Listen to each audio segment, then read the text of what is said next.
kuwe na ile kitu ambayo kuna communication channel kati ya wananchi na uongozi wangu through the county secretary, public administration, department of public administration. Nitakuwa na opening channel. Kuna hii kitu ambayo imekuja mpya inaitwa bunge la wananchi. Nimeona baraza kienda pale watu wakiongea kitu fulani wanapigwa, wanatolewa mbio pale Mumias. Sasa mimi kupitia ile policy yangu ya public participation nitajenga physical bunge za wananchi. Tawapatia mahali pa public kama hapo Mumias, tunaundia arena yao open arena. Haiko na mahali pa kukaa. Wale wabunge watakuwa kuja kusimama kwa microphone. Watakuwa wanakaa kama bunge za zingine. Na tutakuwa na speaker ambaye atakuwa elected. Na wale wabunge ndio tukue na control kidogo. Tutakuwa na subsections kwamba kila kijiji, every sublocation itatupatia mtu mmoja wa kuongea masuala ya sublocation. So kama pale Mumias tunaweka bunge na yule mtu ambaye amekuja hapo ni ametumwa na wananchi kusema vitu, sio tu mtu yoyote ya propaganda. Na tutakuwa na speaker, watachagua speaker wao. Nitawekea sound system. Na tutakuwa na ile kitu ya Hansard ambayo wakiongea inaingia kwa hiyo Hansard na inatuma ripoti kwa county, tunasikia malilio ya watu. Even unaweza sikia malilio ya watu.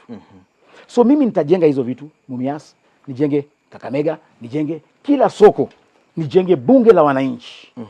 So that wananchi waongee, wale ambao wanapinga wapinge, wale ambao wanasema nafanya kazi wafanye kazi.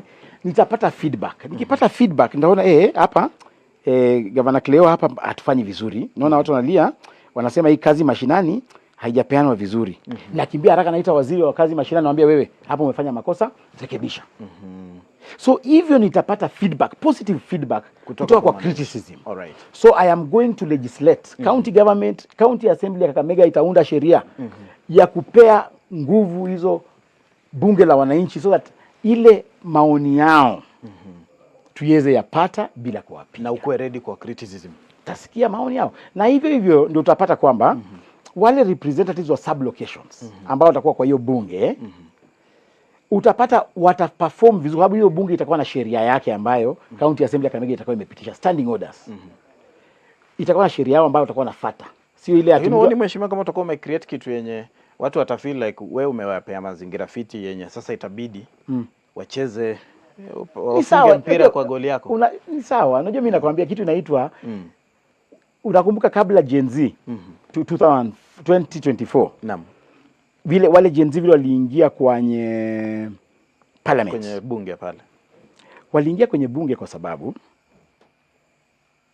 walikuwa na kitu inaitwa cumulative anger. Mtu ako na hasira na hajui atatoa wapi hiyo hasira. Haezi release. Na hiyo hasira ikalipuka Juni tarehe 25, 2024. Wakaingia paka kwa bunge, Kenya ikaharibika, karibu Kenya tumalize Kenya yetu. Lakini baada ya hapo umeona hata huu mwaka kidogo umeona hakukuwa na ile maandamano ile kubwa kama ile nyingine. Kwa sababu gani? Kumekuwa na freedom kidogo angalau. Mtu anaweza andika kwa Facebook na asiuliwe. So paka upatie wananchi time ya ku release pressure. Hata kama ikufurahishi wewe ndio kuwa safe. Hata kama ikufurahishi wewe kama governor, it's not about wewe governor. It's about Kakamega County. So mimi kwa manifesto yangu nimesema I am going to institutionalize bunge la wananchi. Na utapata wewe kama wewe Dickson siku moja utaenda hapo kwa bunge la wananchi, uongee points, uonekane kwa Facebook, utrend, ufanye nini, social media pages za content creators wetu pia ziende juu, zikuwe na likes mingi, wapate fedha kutoka kwa Facebook, TikTok. Lakini huyo mtu ambaye anaongea pale wananchi watamjua. Na waseme lakini huyu anaweza kuwa MCA, anashinda hata huyu MCA. Itakuwa incubation center ya kukuza viongozi in future. Alright. Mheshimiwa, wengine wabunge watatoka pale, wengine MCAs, wengine maseneta watatoka kwa hiyo bunge. So mimi sitapiga watu wa bunge la wananchi. Nitafanya nao pamoja.